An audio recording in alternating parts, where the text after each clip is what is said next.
திமுக இளைஞரணி செயலாளராக உதயநிதி ஸ்டாலினை நியமித்து அக்கட்சியின் பொதுச் செயலாளர் அன்பழகன் அறிவித்திருக்கிறார்.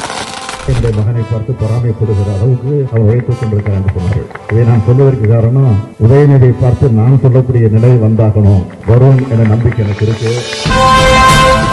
ஒற்றை செங்கல் ஏந்தி நாட்டை திரும்பி பார்க்க வைத்தவர் இன்று 9 லட்சம் சதுர அடியில் மாநில உரிமை காக்க இளைஞரணியின் மாநில மாநாட்டினை நடத்தி உலக சாதனை படைத்துள்ளார்கள் நம் மாநில இளைஞரணியின் கழக செயலாளர் அவர்கள். நான் ஒவ்வொரு நாளும் அவர் வாட்ச் பண்ணிக்கிட்டு இருக்கிறேன். இதனால் இவன் முடிக்கும் என்றாய்ந்து அதனை அவன் கெடுவிடல் என்கிறார் வள்ளுவர். அப்படித்தான் இளைஞரணி செயலாளர் பொறுப்பை தம்பி உதயநிதி கிட்ட நான் ஒப்படைச்சேன். நான் வைக்கிற ஒவ்வொரு டெஸ்ட்லையும் அவர் சென்டம் ஸ்கோர் பண்றாரு.